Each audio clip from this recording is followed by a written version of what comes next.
Hello,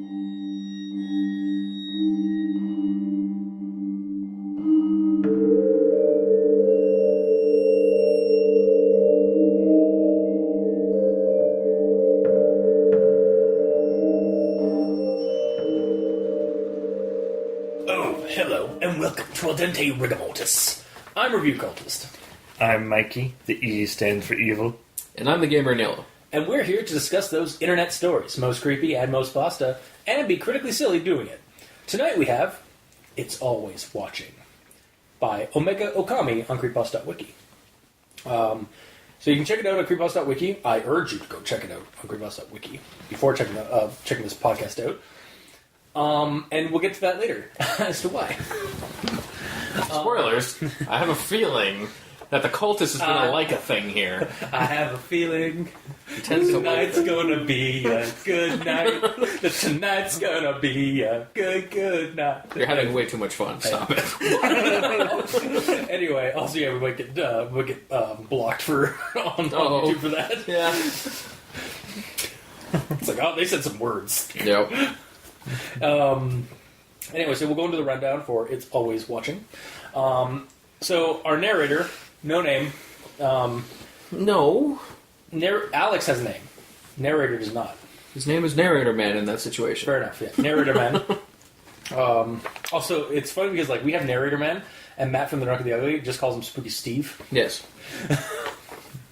But Narrator Man is writing this creepypasta, or writing this account down, that it didn't happen to him, it happened to his friend Alex.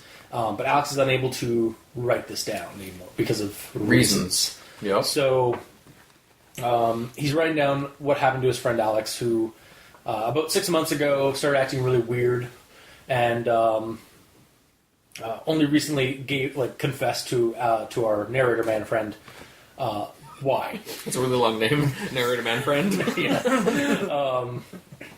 And it seems like when Alex, who was just turning 20, was at college, was at the local college. He was going to his car and he noticed this person off on the far end of the parking lot. And the parking lot's really far, really big. Mm-hmm. So distance-wise, he really couldn't make out any details about it. Just knew that there's a figure and got the impression that it was staring at him. But he shrugged it off, moved on with his life. However, over the course of for some time, the figure started getting closer and closer, and it would just appear or he started noticing it a lot more. Yeah. And it was kind of breaking. It was getting closer and closer. I was gonna only later on. Originally, it's just he saw it more and more. Yeah. Okay. Maybe that's it. Even to the point where and he seems to be the only one that notices it, because whenever he tried to get his friend to look at it, it would vanish. Yes. Just a point. It could still be getting closer and closer, but when something's far enough away, you don't necessarily notice that it's moving towards you. Yeah. True. Not until it hits a certain point. Mm-hmm. Yeah. And eventually it gets close enough to him. Also, this starts just bugging him because he feel like he's being stalked by this invisible thing, or by this thing that only he can see. Eventually it gets close enough that he is able to make out some detail. He's able to make out that he thinks it doesn't wear any clothes. So it's just this naked dude or naked figure just staring at him. Eventually it starts affecting his psyche really early on. He just starts driving him nuts a little bit. And the worst part is when he actually gets a view of its face and its presence, or it's full detail, some more details on it. And this is when it's basically just across the street from his house. Yeah, I was going to ask if that's what it was. And it's this horribly jaundiced, decayed, slender, naked figure. With fingernails that were so long that they curled? Yeah, kind of like how you see in Ripley's Believe It or Not, the person with the longest nails kind of thing. I believe his ribs were sticking out of his skin. Yeah, because that's why I said decayed, ribs. And again, yellowed, tight yellowed skin. Mm-hmm. And eyes that seemed alive. The only part of him that seemed alive. And they only had eyes for him. Just keep staring at him 100% of the time. Its mouth looked like it was cut with a knife. Yeah. So it's just kind of like So I guess like a Glasgow thing, or is it like he didn't have a mouth until like a knife went into it? Well, that's okay. That's even creepier than to me. Like that's and then I believe at this point it's not like he calls his buddy, and his buddy's like kind of like doesn't know what to believe, like doesn't believe him at all, like thinks he's going crazy, and it's scaring him also. So he's like kind of driving him away, and then eventually he decides to go over to his house. And Alex's house looks like crap. He looks like crap. It's just like a mess. He's just looks like completely beat up in terms of like tired and stuff. And he clearly is unhinged as he's like freaking out, talking to narrator man friend regarding the thing. It's gotten closer. It's practically in the house. It's almost at the house now. It's like right outside the windows. Yeah. And then he goes on with it's just standing at the window or behind a tree or in a doorway, just staring at me. Alex, I tried to sound calm, but the worry came out in my tone. You really need... And you know what it does? Says Alex. So... If you can answer the trivia question in the comment section below where this gets posted, whether it be on Kiwi6, Facebook, YouTube, or Tumblr, or email us toll-free at aldenterigamortis@gmail.com. That's ALDENTERIGAMORTIS@gmail.com. You could win our undying gratitude for your listenership and participation in a silly little thing Mikey, the E stands for evil, suggested to us before the show. Isn't that a run-on sentence? Pretty bad run-on sentence, yeah. So yeah, also if really funny and awesome comments or answers will get brought up on the show at a later date. Basically when we get them, and then the next episode we'll make sure to add that into our show. For sure. So yeah. Yeah, like we said, Mikey, though, for the... so you can pause the show right now, and if you haven't read the story, I implore you to at least read up to that point, and then give us an answer. Because our rundown was very brutal. Yeah. Again, awesome and silly, like super silly answers will get mentioned on the show. But, yeah, so Mikey suggested this to us prior to the show, saying that we should come up with some answers ourselves as to what it does. While it's just standing there staring at him. So do you want? I guess I'll go first with my 4 answers. Well, aren't we going to do the answers in the thought? I thought we were doing it now. Oh, doing it now? All right. Do you want? Well, that's yeah. Do we want to do it now? Are we okay with that? Yeah, we can do it now. Okay. Cool. All right. So, if you haven't commented yet, pause and do that. Otherwise, spoilers for our answers to a... It's no spoilers to the Creepypasta at all, though. Well, we'll be in a second, because once we're done, we'll go back to the actual thing. Anyway, answer number 1. So it just stands there at the windows, or behind the tree, or in the doorway, just staring at me, masturbating. Really? Yes. That's where your mind went first. First one, yeah. That's the immediate reaction. First one. Okay. Just making sure that's clear. Yeah. Cool. Not really. It's creepy. It adds to the creepy stalkerness. Yeah. Doesn't mean it's cool. No, I'm not saying it all, but I'm saying it's silly and funny. Next one is, at a window or behind the tree, in the doorway, just staring at me, blowing kisses. That's a good one. Yeah. The next one is salivating, like he's hungry. Yes. And then the last one I had was whistles. So those were my answers to what it does. How many do you have, Mikey? Well, I didn't make it that. He actually got a couple of mine, so that shortens my list a bit. I didn't like how you were looking gamer. I didn't like how you were looking at I was counting because I wrote down 12 answers. Oh my god! All right. Oh, so even if I rhyme off the ones that I have, you'll still have more. I probably, maybe. I don't know. We'll see. All right. So Mikey, the E stands for evil, the one who progenerated this silly little thing. I have none. that'd be funny. Anyway. Just really forced us to do extra work.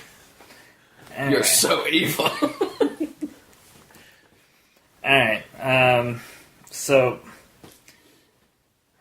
unfortunately this answer ties into a thought about the description of the monster, which we did. There was a description of the monster. I actually have the full detail of it from Actual Thoughts. Yeah. Anyway, so this is about how the skin had broken and its ribs gleamed in the streetlight. I nicknamed them rib horns because they're like horns, but they're ribs. Okay. Yeah. Or like rib tusks. Yeah. Since they're like kind of like protruding outward. Like, You didn't say they were like pointed like horns. Well, Yeah, but ribs generally they're are outside of his body, so they're. Yeah. I just assumed like his skin is like Missing? squeezed so tight, and it's like it's torn there from him moving, even though he doesn't ever move. But to the point that it's Or ripped and it's just decayed. showing it. Yeah. No? Either way. Yeah. Anyway, so with that, my first answer was strokes his rib horn centrally. So close to what I have best. Okay. A little bit, but it's closer to the like nipple situation Yeah, because it's on the that's ribs. fair. Yeah. Yeah. Okay. All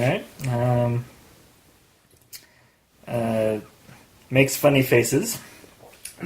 Mm-hmm. Farts all the time. God damn.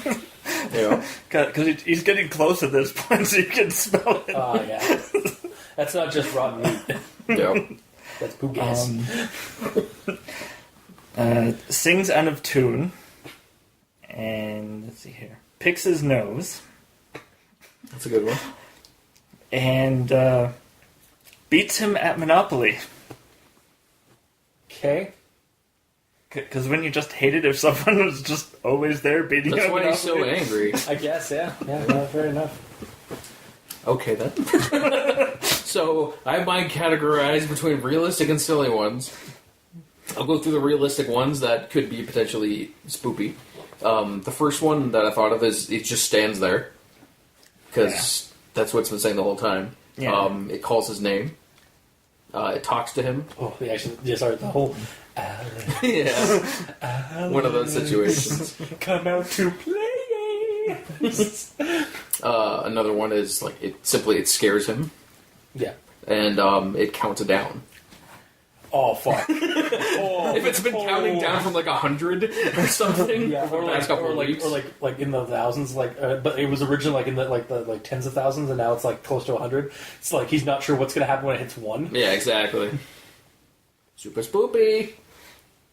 And then, completely on a different vein into the silly ones. Well, it's kind of the same way. My first two answers are the same, just presented differently. One of them is he just stands there, and the other one is the way that narrator man friend would say is like it just stares at you. You literally just said it just stares at you. Because the previous quote was every time I turn around, it's just standing at the window behind a tree, just staring at me. Yeah. So then And you know what it does? it just stares at you. You just said it. Just stares at you. Also, I don't need your sass. if I could just interject one other idea I just came up with. It's that Six Flags old man. It's like we're just like it just stands there staring at me, and then just does that like stupid like song that, or like Or song busts up the that- stupid it dance. Yeah, exactly. Yes. Yeah, exactly. Yeah, The green screen behind him. the Pennywise dance, where it's just like doing the weird jump up and down. His jig. Yeah. Another silly one. It tells you not to clean up after yourself because he clearly has not been doing that. Yeah. So he's been listening to the monster. It moons him. That's another one. It's just like its neck turns right around like Exorcist style as it's like doing it like moons him. Or it has a front butt. Oh god! The rise of the front butt. Yep, front butt. It shakes its junk at him. That's another thing, which is sort of like yours. Yeah. A little bit. It lets out a deafening toot, which is something like yours, Mike. It stares at you because it has a crush on you. Yeah. Kind of like my blowing kisses. Kind of, yes. And it makes you feel important. Oh, because he's like he has so much attention. He has now. only 'Cause Alex eyes is for actually him. what Alex isn't. What narrator Manfred doesn't tell you about Alex is he is a attention whore. So this monster showing up, he's loving it. Yeah. He's just pretending he doesn't like it because that would be normal to pretend. It would be normal to not like it, yeah. and that's all mine. Okay. Again, you can leave us a comment in the comment section below for your answer. And again, the funniest one, they're awesome ones, will get mentioned on the show at a later date when we get them, and then we'll do the next one. We'll put them on the next episode. But the actual answer that we're given is nothing. It just stands there and stares at him. So it's I not- won. Yeah. It does nothing. Yeah, so Well, you technically won that one. Yay! Well, I did have that in my notes, but I left it out because it is the actual answer. Yeah. I had a feeling that was what it was going to be, like, but I didn't Yeah. put that because you literally told us come up with like as silly or as serious an answer as you can, but before you continue any farther after this question, stop, go away for a second, and write down your answers, and then go back. So yeah. So yeah, he's just like I'd be fine if it actually did something, but it just stands there and stares at me. It does nothing else. It's like it doesn't even care. And again, this creeps out our narrator man friend. So to the point where they leave, and they leave after Alex just kind of like locks himself in the bathroom.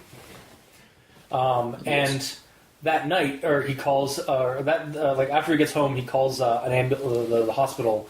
Lets him know that his friend's acting like all weird, like he thinks he's mentally unfit, and they ask if he should be. They think he's a danger. He doesn't think so, so they'll call the cops in the morning, send him there, and he feels like a bag of like a bag of dicks and really shitty because he's just basically called the cops on his friend, and then he gets a message from Alex later that night saying that.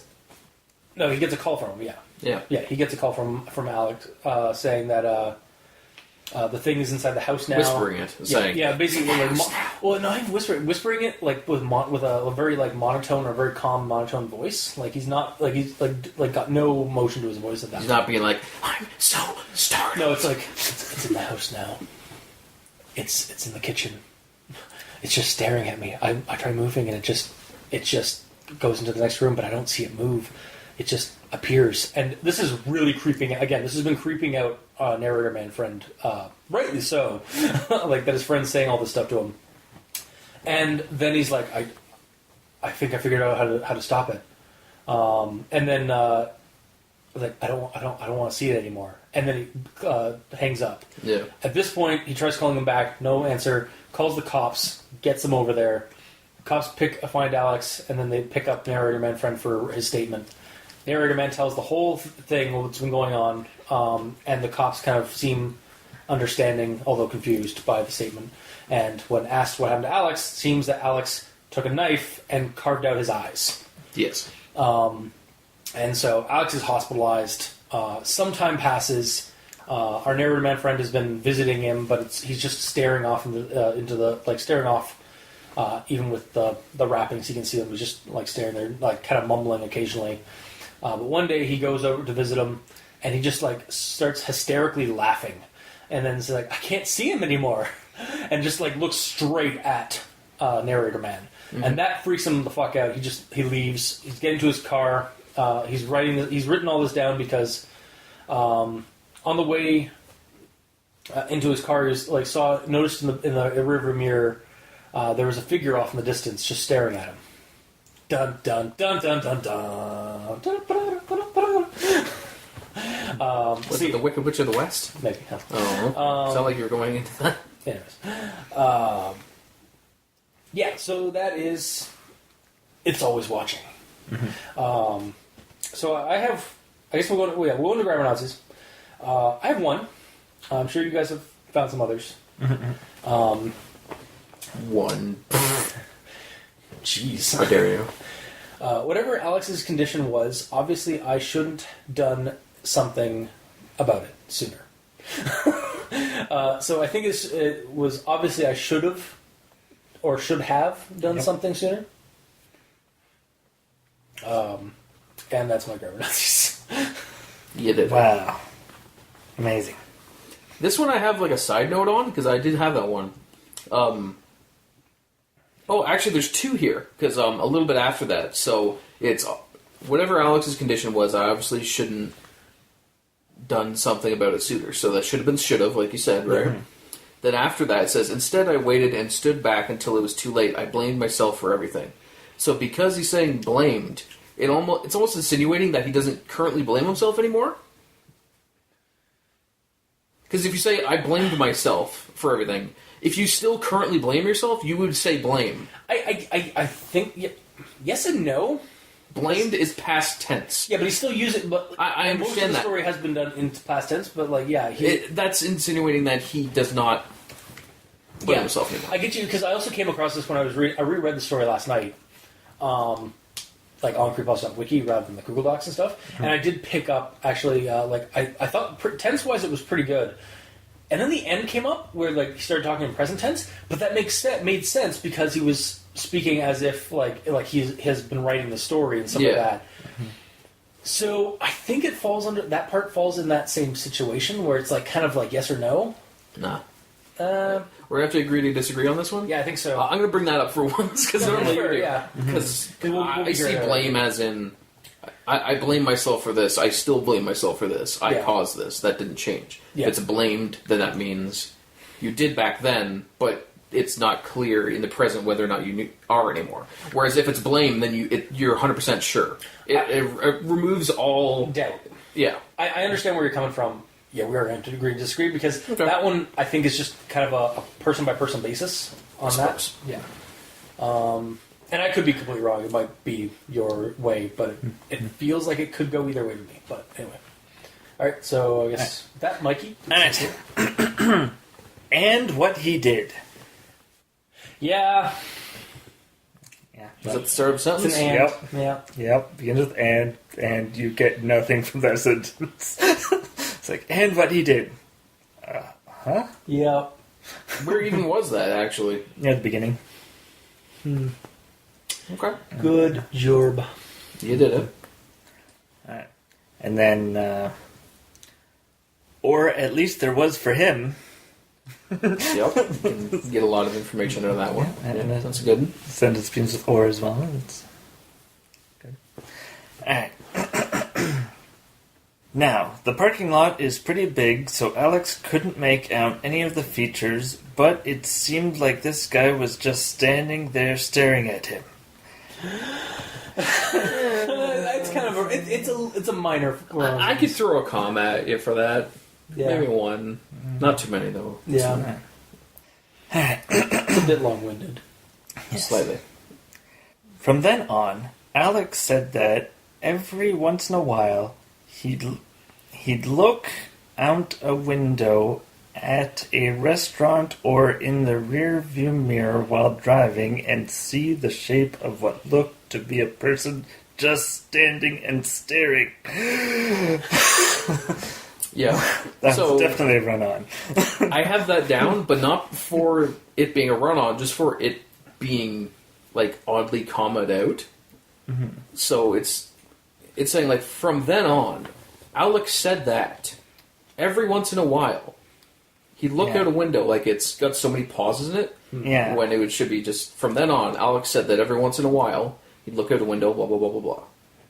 Yeah. Yeah. There's a lot of unnecessary pauses at the start. Yeah.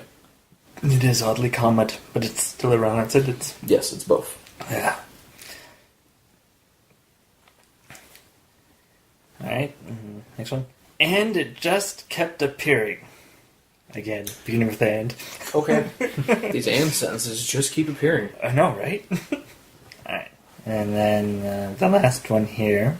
I asked what he had happened to Alex, and the cop leaned in and whispered. I caught this last night, but my notes are already written down, so I figured you guys would pick up the slack on that one. Okay. And I was right. Yeah. Yeah. So basically he asked what had happened. Yeah. Not what he had happened. Yeah. Yes. And that's the end of my grammar Nazis. Okay. So, Again, I can't mark these off, so I don't remember which ones I talked about and which ones I didn't, but here we go. So this one you kind of mentioned with the "and what he did" situation at the start, but I felt the whole thing needed to be reorganized a little bit, so it's, he told me everything not long ago, and that explains why he was acting crazy for so long, and what he did. Like, the first sentence, I had to read it a couple times for some reason to understand the point he was getting across. I rewrote it too. He told me everything not long ago, comma, everything that happened to him, and everything he did. Period. Then it explains why he was acting so crazy for so long. Yeah. To be fair, he's trying to explain that, he's trying to enigmatically he's trying to hold off saying what Alex has that Alex had gouged at his eyes at the end of the story. So he's trying to save that till for the end. Yeah. But he's saying that's why he can't reply right now. I understand that. Yeah, no, I know. My rewrite says the same thing. Yeah. And it doesn't. I'm not disagreeing with you. I'm just giving more explaining the context to that.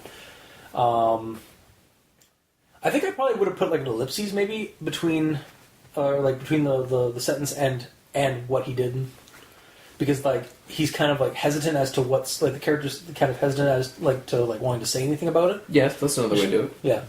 Mm-hmm. Then I didn't really believe him this time, comma, but, comma, now I wish I had, period. Or at least was there for him, period. So it's got a couple of unnecessary commas, and the last sentence starts with an or, and it's tiny. Yeah, it's him. So I just combined that together to, I didn't really believe him at the time, but now I wish I had, comma, or at least was there for him. Yeah, that would have been a little bit better. Then from then on, Alex said that every once in a while, he'd look out the window at a restaurant or in the rearview mirror while driving and see the shape of what looked like to be a person just standing and staring. First of all, it's kind of long, and it's just kind of confusing how it's saying. It has odd comma placement. Yep. So from then on, Alex said that every once in a while, he'd look out a window at a restaurant or in the rearview mirror while driving and see the shape of what looked like to be a person just standing and staring. That sounded exactly the same. Yeah, it really did. I think it's... what did I do? I think I just removed... what did I do? Hang on. You remove some commas, Yeah, I moved the first unnecessary comma at the top and moved it in the middle somewhere. Nah, whatever. Either way. There's a lot of commas at the start, and they kind of run out of ammo by the end of the sentence, kind of. He said in anger as he shot up from his seat. I visibly gasped and drew back. I thought he might hurt me. I combined the last two sentences because they're both tiny. Okay. To, instead of, I visibly gasped and drew back, period. I thought he might hurt me, period. Yeah. Where they're kind of the same thought. But it cuts it up because it adds for it cuts it for dramatic effect. Then ellipses it. I mean, a short period also would work. Or maybe even that, that maybe not ellipses, because if you don't want to use ellipses all the time, but use that, longer dash. Oh, that, yeah. Kind of to break up the sentence with a thought. Suppose. This one, again, I had to read a couple of times to understand what it meant. I tried to be nice to it. Not even saying anything to you is making it do anything. Look. I didn't get that at all.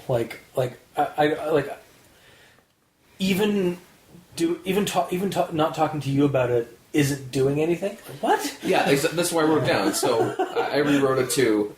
I said at first I had no idea what this meant. This is me just saying about the sentence. I had to reread it a few times. I believe he means I've tried to be nice to it. Even while talking to you, it won't do anything. Look. So he's saying that even though I'm holding a conversation with you, it's still not doing anything. It's just staring, yeah. I think, that needs to be cleared up a little bit, because, when you first read, that first take is what? Especially when this is, a pivotal kind of situation in the story, too. Yeah. But at the same time, he's going crazy at this point. Yes, and that is the thing where it's dialogue and he's going crazy, so... Yeah. But at the same time, you are trying and to... he is distressed. Yeah. But still, this is also... being written for people to get a good visual image of the situation. It's that fine line, do you go with character or do you go with readability? It's a fine line to read. Well, you can do both, because if he's just spouting nonsense, that's fine. Yeah. But then that's up to the narrator to just go, like... I looked at the comment on that. Yeah. Or, like, ask him, like, what do you mean? Like, because I'm talking to you, it's still not doing anything? Yeah. Like, have the narrator kind of clarify things. Yeah. Or, again, maybe just clean it up and clean up that dialogue a little bit. Because you can, like, you're not... It's not an actual, like...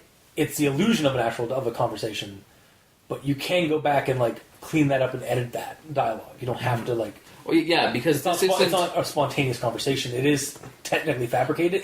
He's remembering it. Yeah, there's also the illusion of a conversation there, because, like that's how writing is. Mm-hmm. But, yeah, like, writers have the advantage of being able to clean up conversations like that to make them a little bit more legible. But this is also narrator man-friend recalling a conversation. Yeah, from the character's point of view, yes. So there's nothing to say that he can't kind of shorten down what he meant. Yeah. So for all we know, the actual conversation, he could have been spouting a whole bunch of gibberish as well. Mm-hmm. Then this is right before the call. Got my call from him last night. I'll never forgot it. Oh, fuck. I must have typoed that as I was reading it. No, it's because forgot to word, so it's not underlined in Google Docs. No. Okay, first off, no. Because, well, yes, I did do it. I did read this initially on Google Docs. Mm-hmm. I did go back to it again last night on Creepypasta.wikia and read the entire story. And did, again, notice some things, but I didn't have my notes on it or anything like that. But, I typoed that the second time, too, so... That's fine. That's understandable. But yeah, forget instead of forgot. Yeah. Also, on that point, just to defend myself a little bit about Google Docs.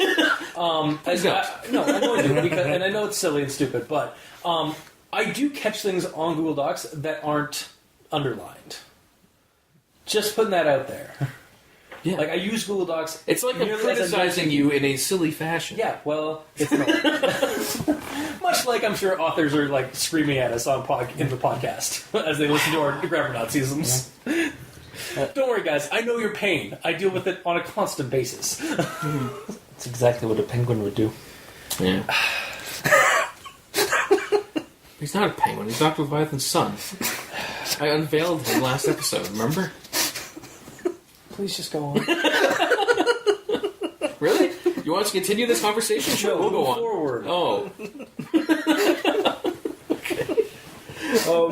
So I'm done. Cool. Alright. So, on to actual thoughts then. Yes. So, starting with the quote. So, there's a portion at the beginning, again, we've mentioned a couple times, where he's, like, talking about seeing this thing, like, in the windows and outside of restaurants or through rearview mirrors and stuff like that, and it's just stalking him. And Alex is starting to get a lot more nervous and more confused than anything.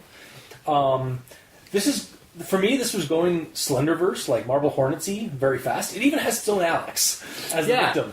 Yeah, that's what I was going to say. Like, just like any good Slenderman story, there has to be an Alex. Yeah. However, once it introduced the fact that Alex, like, would motion to his friend to go check it, and then as soon as they went to look at it, it wasn't there, or that he saw nothing, and Alex was getting all confused, or like Alex would just stare off, like to like looking at it while like they were having like talking or whatever.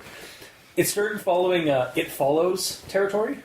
That the horror movie where like the person's being chased by... And even Alex is going to college, so maybe he hooked up with the wrong person and has now a sexually transmitted stalker slasher creature coming after him, which is the plot of It Follows. But that makes the ending so weird.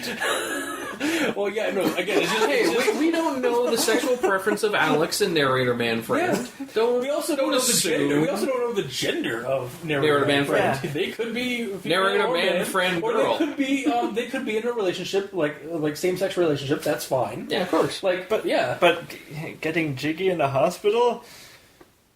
Okay, that's kind of weird.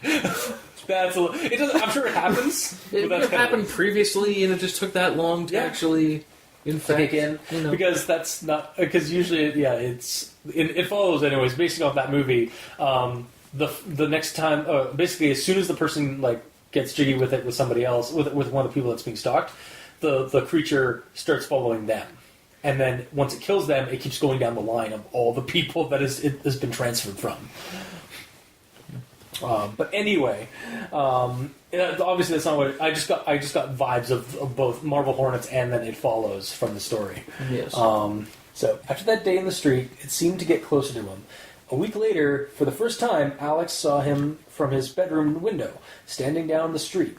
It was close enough that he couldn't make out any real features, but he said that it didn't seem to be wearing any clothes. I don't know, but it's closer now, just down the street, but can't discern features seems really odd for perception. Maybe the creature entity is supernaturally vague, like the Slender Man often is, like from a distance, like even like close distances.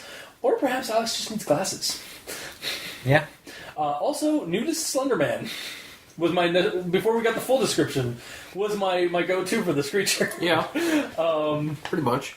And then there's the next one. It's like, there, standing across the street, was that thing. It was dark, and the distance still rather decent, but Alex could make out enough details to be terrified. How is this better for viewing? Even closer than it was before, across the street. Under a street light. I know the previous time out the window from his bedroom, it doesn't say it's dark out, but you should be able to see details even that far away, if daylight is the factor. Again, making an ass of you and me, but I continue my opinion that, as of these notes, that Alex needs glasses. No. If it's down the street, Yeah. you cannot tell that it has exposed ribs. You couldn't tell that its mouth has been cut open.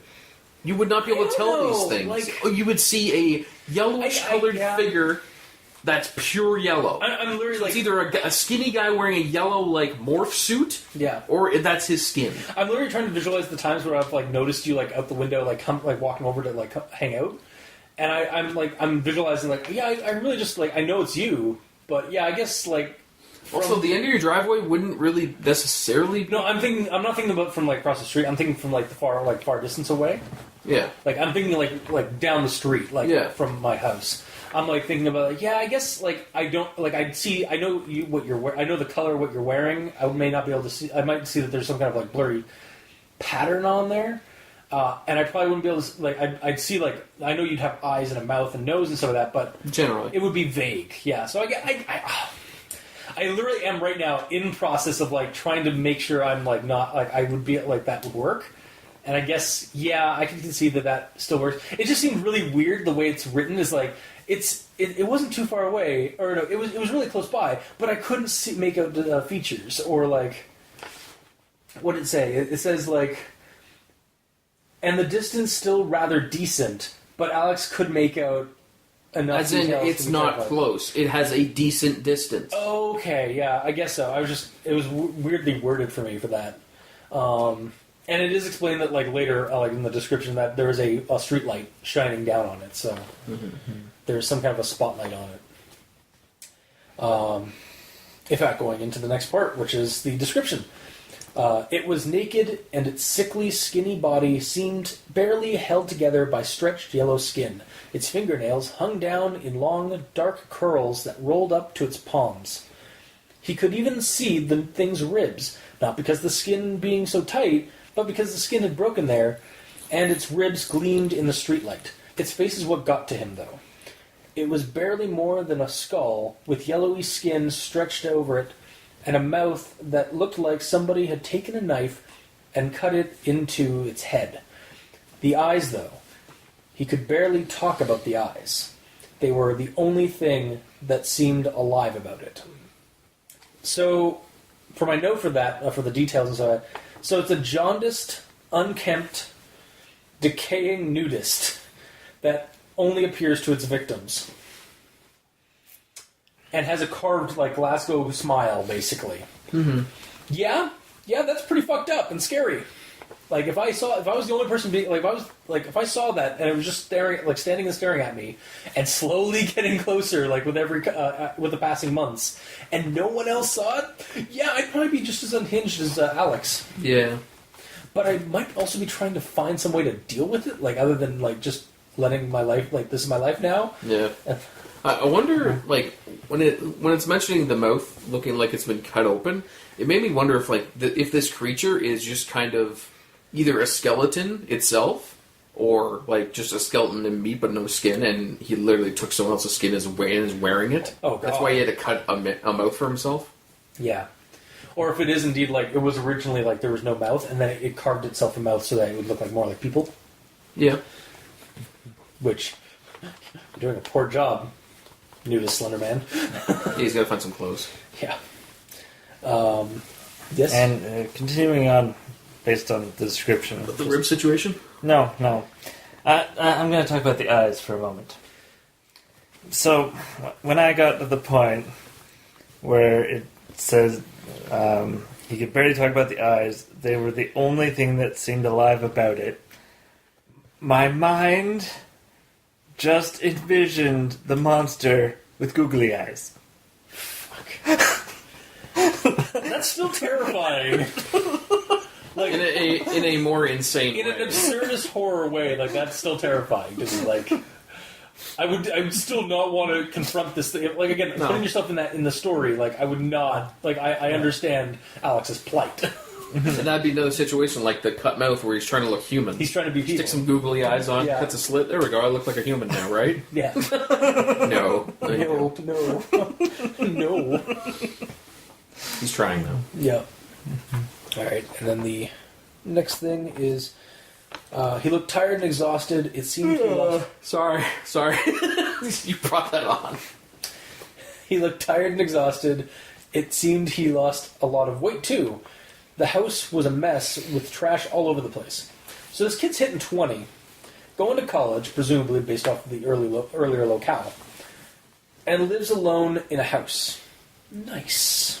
It is kind of a shame that this weirdness has kind of ruined his life. Yep. Because he had was either renting out a house and stuff at 20, like a full house, because no one else is mentioned in this in this building, and this is described as a house with a kitchen and living room area and backyard and stuff like that. Damn, just all that weirdness. If only weirdness and creepypastas didn't ruin like these like blessed people's lives. That's why, because he's doing so well, the monsters show up to even him up with everyone else. It really is just an economic horror. Yeah, It's like it's cautionary tale. It's like yeah, you might be blessed. Karma's gonna come and bite you in the ass. That's the name of this creature, Karma. Yeah, exactly. So this is again the dialogue between Alex and narrator man friend in the house. I'm so tired of looking at it. I got away to get. This is when he started. This is when he's when Alex is talking to narrator man over on their last phone call. Yes. I'm so tired of looking at it. I got a way to get rid of it, though. That was when his tone finally changed. It was determined, angry, and dark. What are you going to do? I asked slowly, terrified of the answer. I don't want to look at it anymore. He said, and I heard the beep of the phone disconnecting. I tried to call him back, but he never picked up. I was nearly in tears when I finally decided to call the police. Up to this point, it follows some common horror themes, like psychological horror themes, particularly.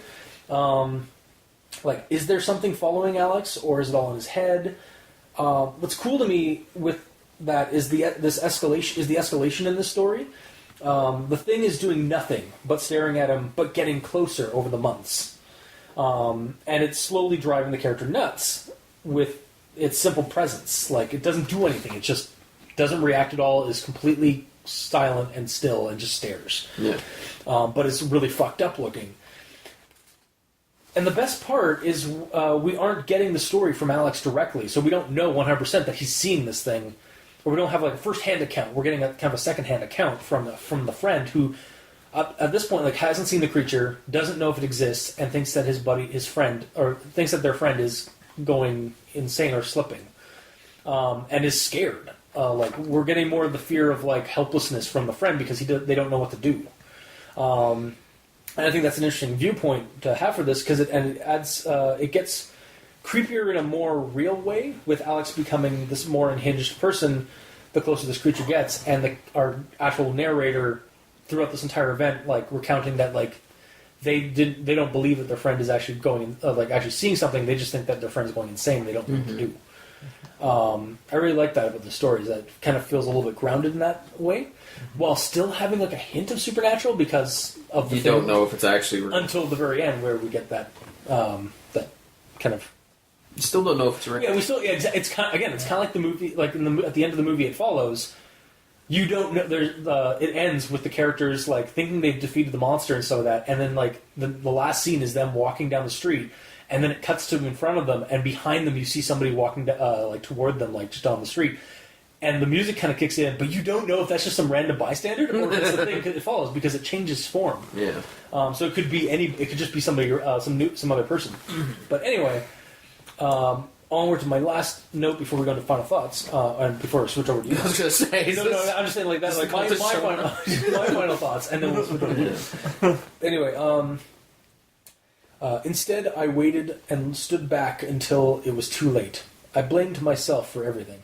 So do I, to quote Venkman from Ghostbusters. Though, real talk, like real... Like, Al dente, real talk. Damn it. This sort of helplessness, like I said in the previous quote or comment, is too real. Like, it happens. Like, sometimes you just don't know what to do or what to say when this kind of situation, like when your friend is depressed or in like in a shitty mental state or really low. So this aspect really roots the story for me, like in some kind of in terms of the actions of the characters, like in a real setting. Again, it feels more like grounded to this point because of how the characters are reacting to one another. Mm-hmm. So. Yeah, that's my notes until the final thoughts. So, Mikey, these stands for evil. Alright. So, one of the issues that I have that isn't really an issue, but it's there, is predictability. Yeah, it does follow a lot of tropes. This story is very predictable in certain points. Like, at the first paragraph, like, I was already predicting that whatever it was going after him at the end. So I had already predicted the ending. That's actually my final thought, is, like, bringing up that, like, the ending and how, like, it... Did you hate that, or did it... Because I guess I'll interject my thought with that, or add on to your thing with there. I actually thought it kind of felt nostalgic to me, like it was like a nice familiarity. Well, the problem that I have is that the predictability happens too much. Yeah. So and as we went on the whole, and you know what it does question. I know that and in my notes here it says, just stands there and do nothing but stare. Yeah. And then I was almost happy when it said it does nothing, but then it says not a damn thing, it just stands there and fucking stares. Like, but nothing is is different than standing there and stare, because then standing and stare is doing something. Yeah.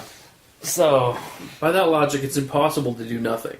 Because you're always doing something. Yeah, but like he's just pointing out that it's not reacting at all. It's not like it's just has one job, to stand and stare, and not move until it just appears somewhere else when he's not looking.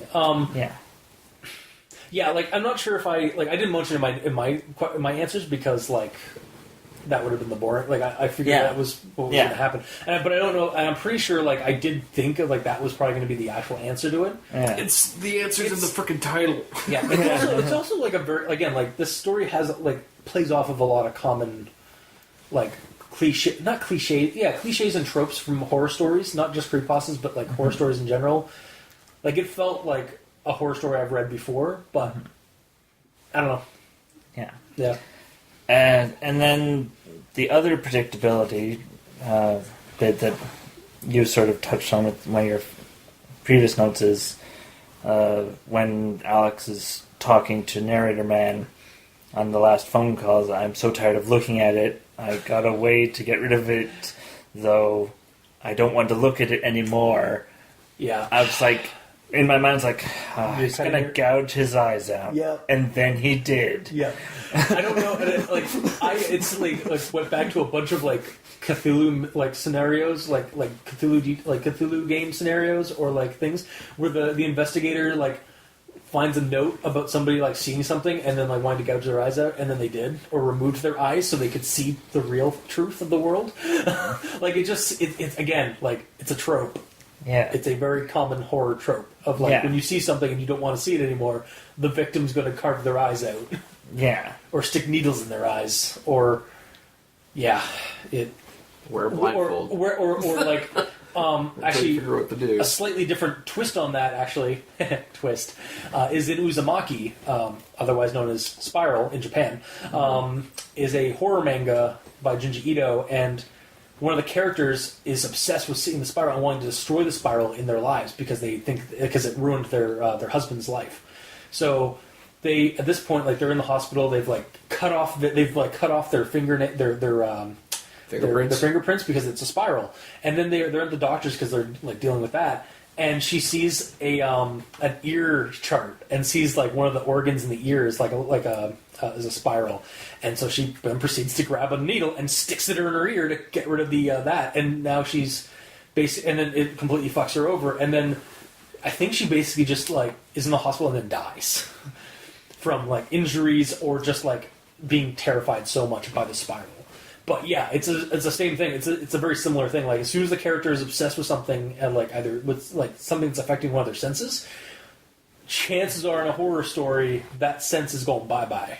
Yeah. Or that means of sensory output is going to go bye-bye at some point.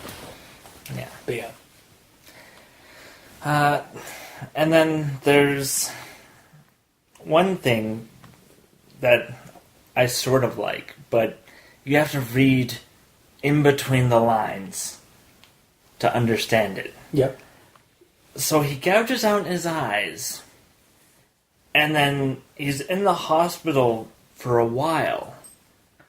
But not until the last time that narrator man visits him does he say that finally it's gone. So gouging out his eyes did not make it so he couldn't see it. Oh, yeah. I kind of wondered why it took him like a while to finally like respond. I figured he was just kind of out of it or on meds the whole time. That to deal could with be the pain. That could be the case, but like I think it's even creepier if like, there's some kind of if there is some underlying undertone there that he still was seeing the creature and suddenly it went away because it it backpacked onto narrator man friend now. Mm-hmm. Yeah, no, that is also I did like it. Like I did like the little touch of like when he turned without eyes, he turns to his friend like dead, staring at his friend without eyes. Yeah. Like through the gauzes and some of that. I thought that was a nice little touch of creepiness, even though like that would make sense because he's like he hurt his friend. Yeah. So yeah. And then I have a quote here. It doesn't even care. We don't know the motivations of the monster. It could be a misguided monster that's just looking for love. But but Alex doesn't know that. Yeah. Alex is just assuming, and you know what assuming means. Yep. Really, like if it like there are three ways that this. There are 4 ways. There are 5 ways. There are three. To me, there are 3 possible outcomes of like this thing actually like finally getting close enough to like be right next to Alex. Mm-hmm. 1, it kills him. Mm-hmm. 2, it just does nothing. Or 1. Okay, fuck. I guess there is 4. 1, it kills him. Mm-hmm. 2, it does nothing. It stays at that point or moves on to another person, like moves on to narrator man. 3, it suddenly it vanishes and Alex starts acting a little funny because it's possessed him. Mm-hmm. Or 4, it just gives him a hug. So, Yeah. You'll be okay, buddy. Kisses him on the cheek. He just walks away. And finally starts actually physically moving. He just walks away. Gets in a cab. Leaves. Oh my god, that would be like way to ruin your like scary. Well, I don't know, like it would be that would be like I think that would be the far end of absurdist horror, where it's just like it's right up there. It's like, and then it's like, all right, It'll be okay, buddy. And just walks up, calls a cab. It's the thing from Bedtime, who's now a cabbie. Yep. Drives him away. There doesn't seem to be any real rhyme or reason why the monster switched from Alex to Narrator Man. Proximity to the Because victim? Alex Yeah. can't see Can't him perceive him anymore. anymore. Yeah, but So he's picked someone who's already terrified of him. So he doesn't have to... someone who knows. Yeah. So it's like a mimetic virus. Like it catches on. Basically, it goes into the next mind that's aware of it. Mm-hmm. Then we go into the Bye-Bye Man scenario. It's like, don't speak it, don't think it, don't write it down. Or Slenderman, I guess, because Slenderman spreads the sickness of its following other people at that point. And then my last thought here is that the monster's eyes could theoretically just be an optical illusion. Okay, like Because they're glowing, like they're Well, shining, or you know how paintings, the eyes can follow you in certain instances. yes. So it's like that. So he's always like following. So them. it looks like he's actually staring, and the eyes are following, but it's just an optical illusion. But it's clearly following him in that it's physically following physically- him as Yeah, well. it's physical It's a following, him, pure- but his eyes are an It's optical actually, illusion. okay. That's an interesting way to take that. Hmm. And I'm also just thinking of the there's this new monster and horror adventures for Pathfinder that is basically the you know how like there's those creepy like stories or movies and stuff that have like a painting and then suddenly the person in the painting comes out of the painting. Mhm. There's actually one of those monsters now in the game or in Pathfinder, and I was like, so it's kind of like one of those like people that are just basically like they're made of painting, but their eyes aren't actually there, but like they kind of have like that weird gaze effect. Mhm. I just immediately thought of that creature. I think I don't know what I'll be doing in the next scenario. I might throw out. Great. Gamer says as he's going to be one of the players. Yeah. Also, with what you just said there, it makes me wonder if this creature is a creature at all, or if it's literally just a mannequin that one of his friends like gussied up and made creepy because it never moves. Yeah. And if it has the whole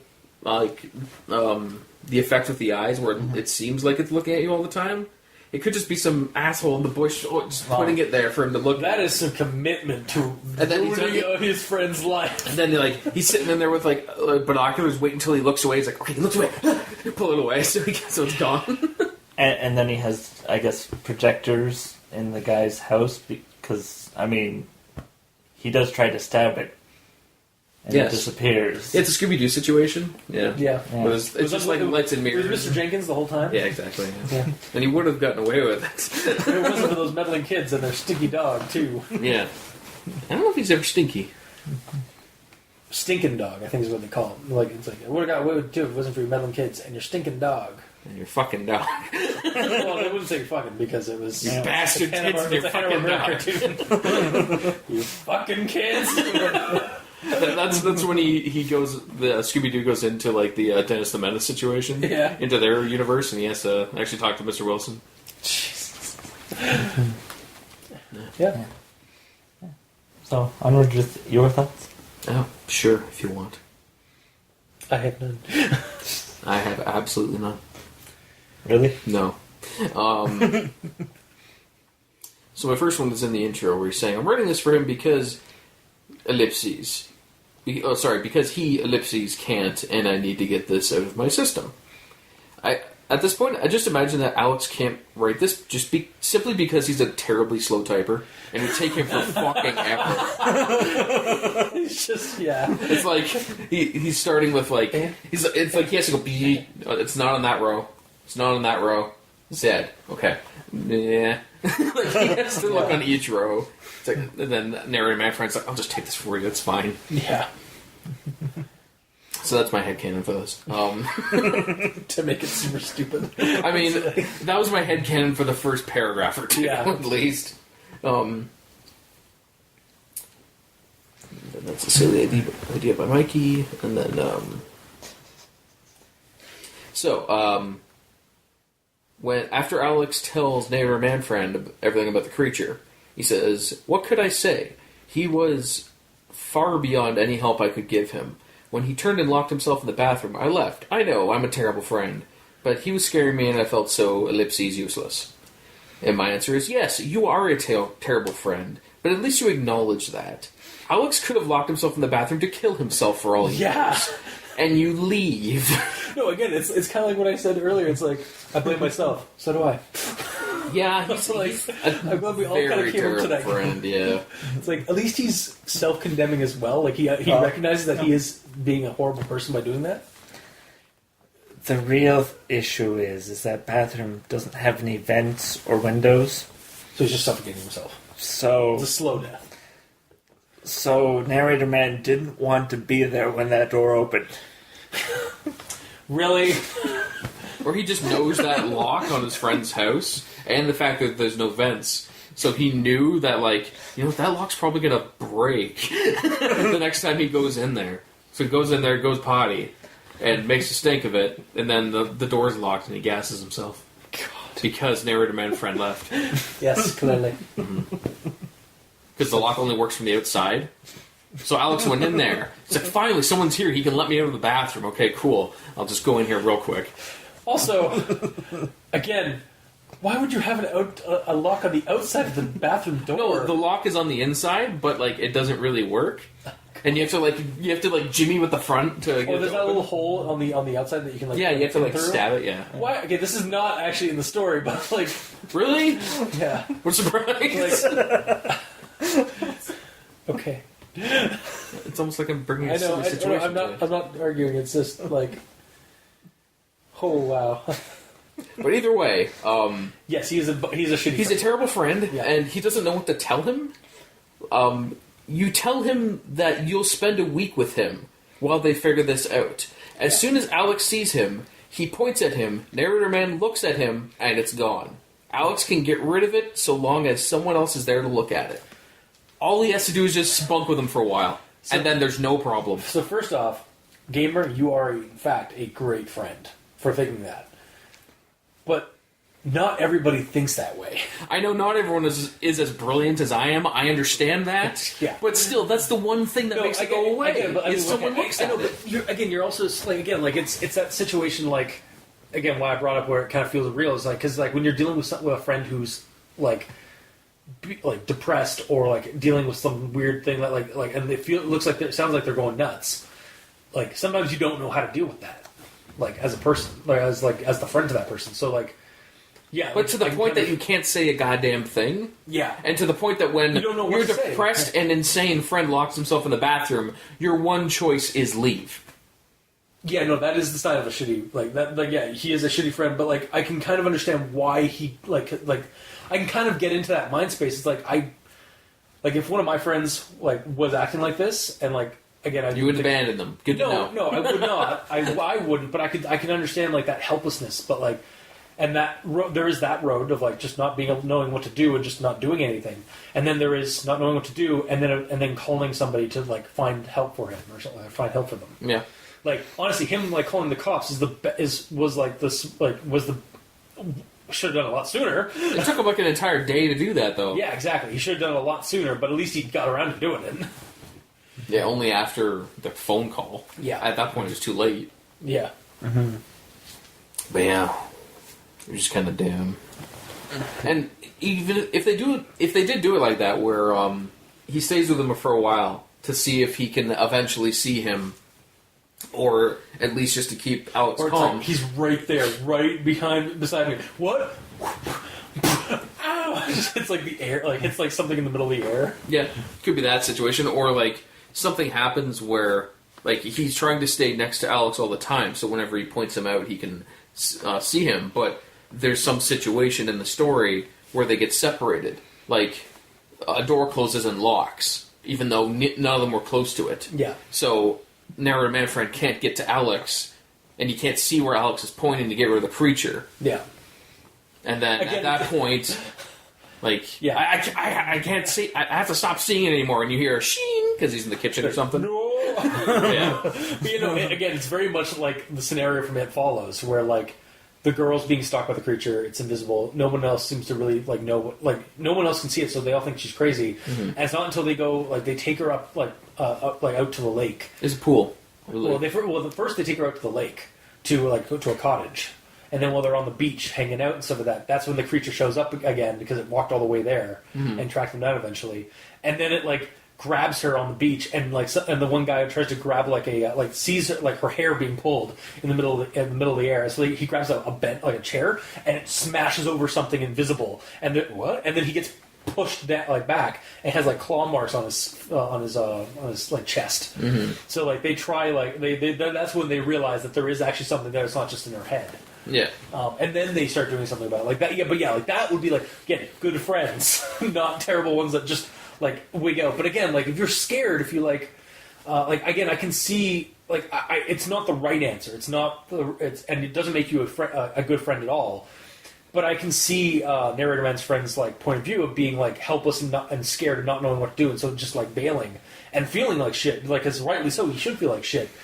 But that is a realistic scenario that would happen, or that could happen.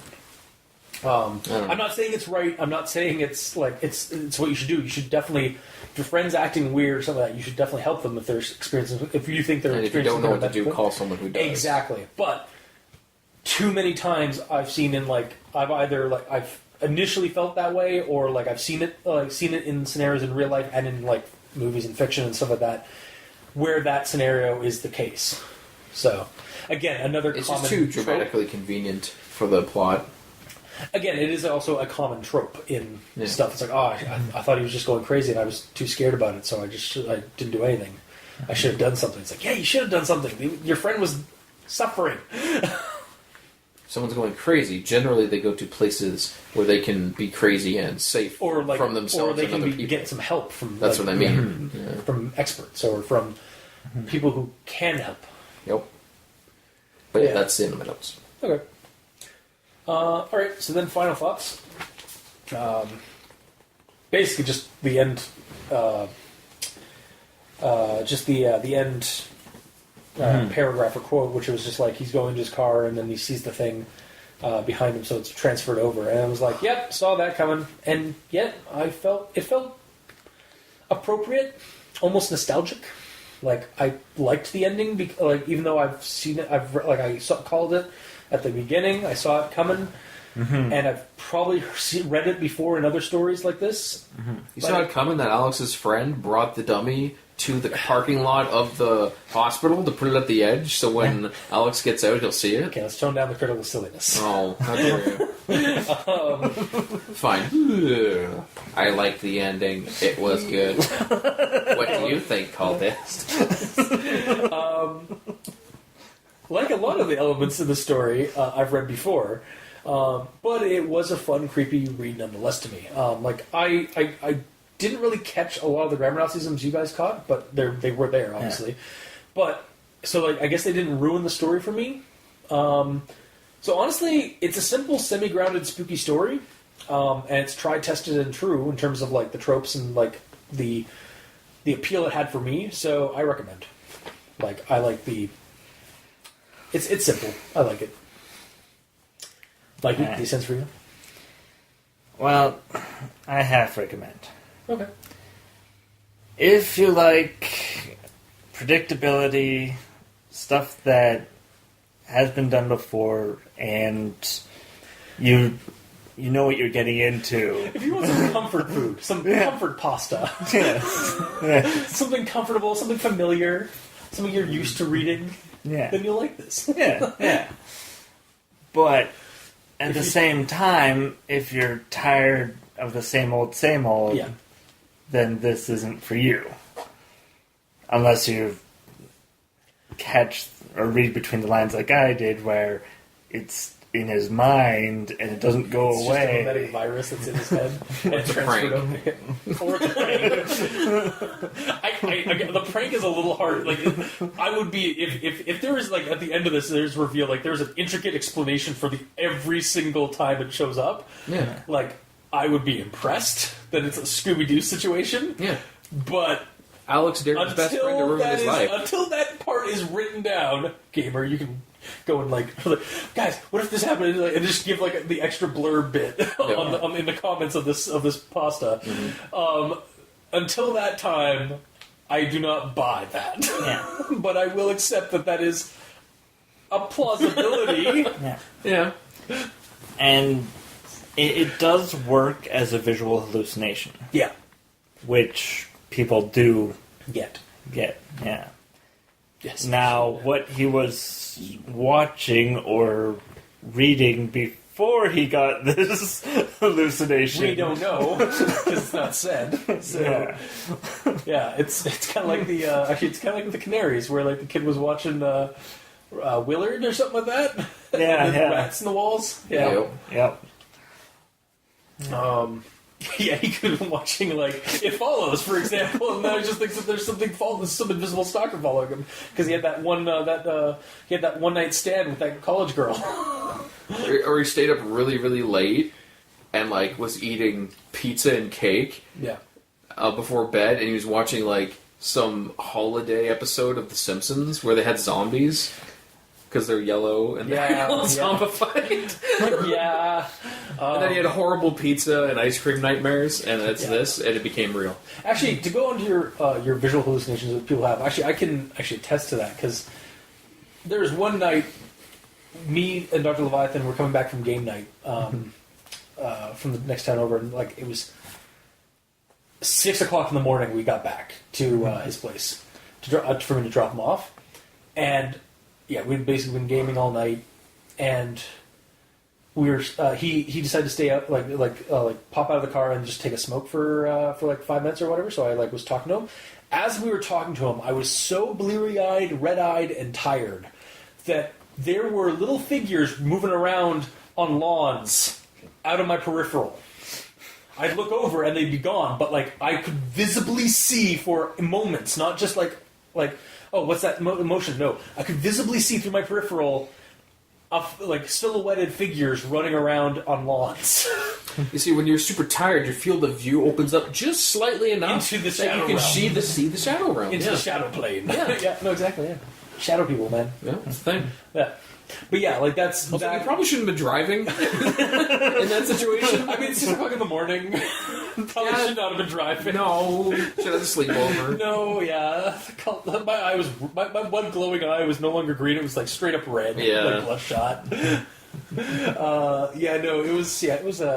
was a fun time. Yeah, so that was my recommendation. Okay. For me, I'm actually going to not recommend this at all. Oh. Because with your food-related thing, it's like if you've been eating... Okay, I love Kraft Dinner.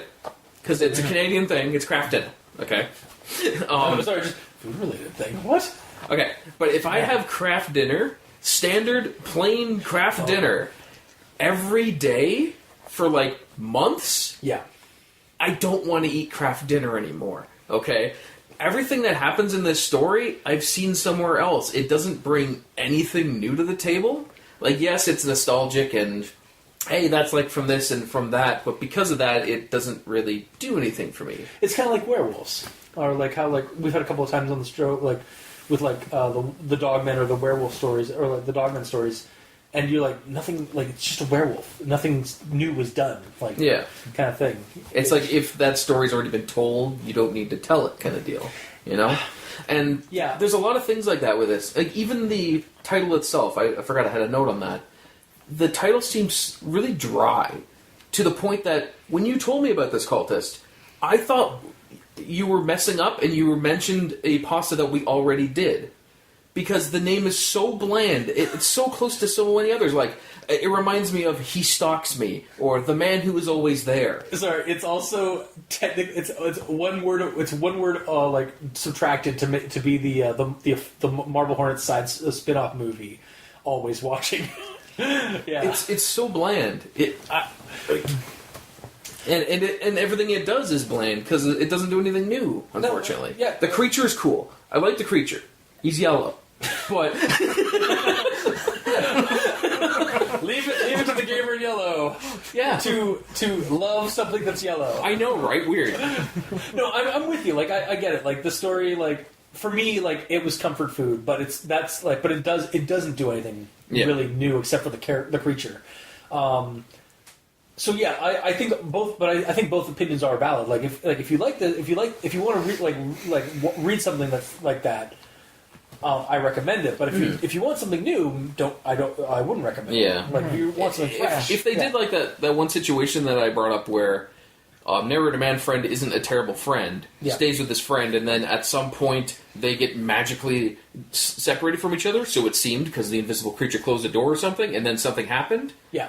I'd be fine with that, because it gives you a little bit of information that there's actually something happening, and it's not just him insane, or just an asshole friend doing a prank, which is probably not the case, but either way, it does something. Yeah. Instead of just leaving it so open-ended that you don't really know. Yeah, no, it's... Because even the ending, like, yes, you could say that, okay, the creature's done with him, and now it's moving on to narrator man-friend. But for all you know, he's just seeing it because he's been so exposed to it that he's thinking he's seeing it. Yeah. So he's starting to go insane, too, and wondering if he's seeing it. Like it's and based like, off the amount that has been described to him, because he wrote down a clear description, he knew what Alex saw it as. To your point on that, it could, like, you're very true. There could be nothing supernatural about this. It honestly could be just hysteria. Yes. Because that is a common, like, there's been events in history where, like, not mass hysteria to like not on that scale, but like there has been like ones where like this girl in this like boarding like school in England, I think this was actually an actual event that happened. Yeah. She was acting like she was possessed by some kind of spirit or something like that. And then this girl started acting like that the next day, and then the next girl started acting the next day. They're just starting a clique at school. Basically a clique. Kind of like no, everybody was getting rushed to the nurse's office because they were it became very like it started catching. Basically. Yeah. This like, but ultimately it was found out or was sort of speculated or like proven. I think that the original girl was faking it, and then but through hysteria. It caught on with other people. Yeah. So yeah, it could be very much like that, where it's like he just thinks it's happening, but it's actually just not actually happening. Yeah, it's all in their heads. Mm-hmm. Again, to a degree, mental like illnesses or like situations like that are just as scary as the supernatural. Mm-hmm. I agree. But I would like to know one way or another. Yeah, exactly. Because this is another situation of assumptions. Yeah. Where I have to either assume it's real, assume it's all in their heads, assume it's all a dream, assume it's a prank. There's so many assumptions. And it could be any of them. Because there's no evidence for any of them. Yes, and to that point, we have to agree to disagree, because I like those endings. And I know you don't. Okay, I don't have a problem with those endings. I have a problem that they're all possible endings. I want one chosen. Yes, but... Or one or two, not so many. It's so broad. That's my problem. It could be anything. No, I'll give you that, but... Yeah, again, agree to disagree. Of course. Yeah. But yeah, no, I do also agree with you, like, if you want something new, this story isn't going to be for you. No, and that rhymes. Wow, I'm a poet. I didn't even know. I know, right? You should try to rhyme, like, every time, maybe? Effort. Oh. Why don't you do the entire outro and rhyme now? I can't. You take a 10-minute pause. Hammer Yellow, if you would like to do that, you'd be my guest. If you like what you heard, spread the word.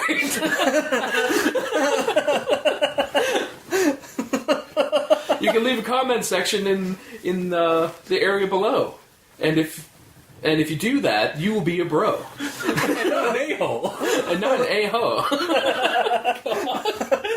Okay, no, we're stopping this. This is a silly place. Yeah.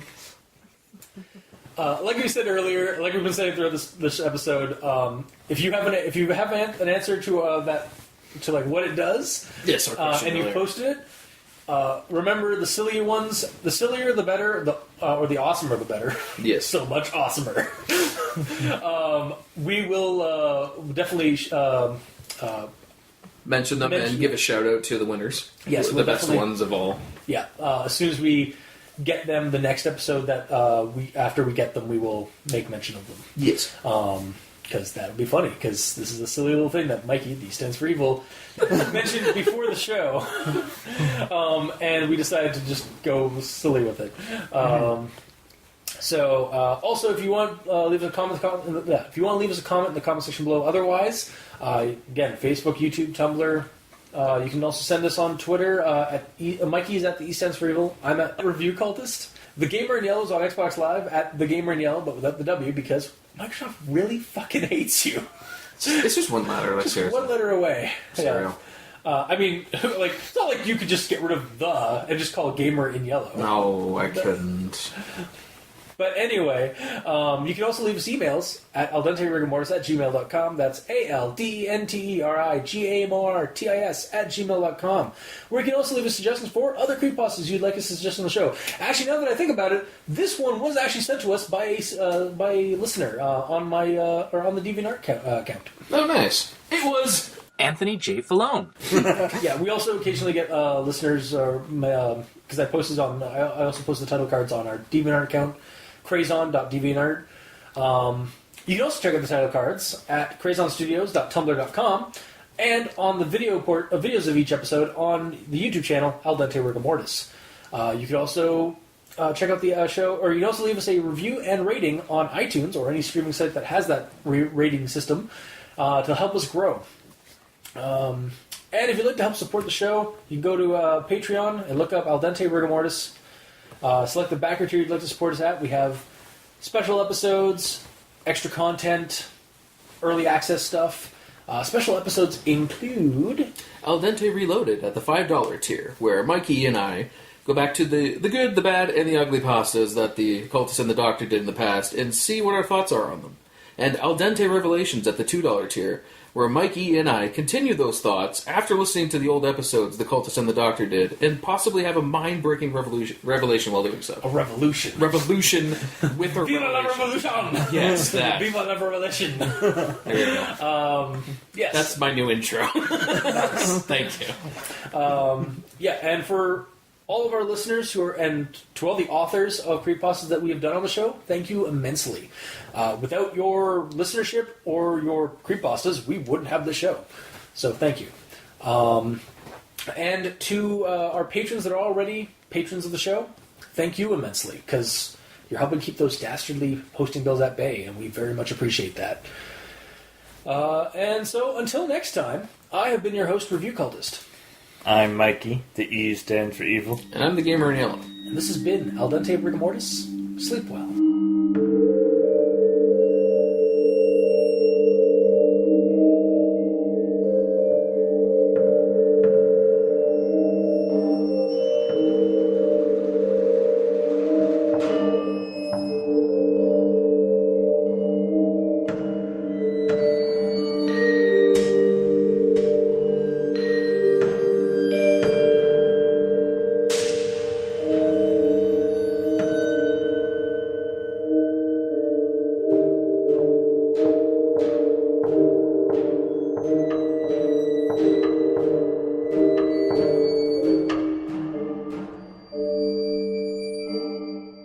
It seemed to be closer to him. Sorry.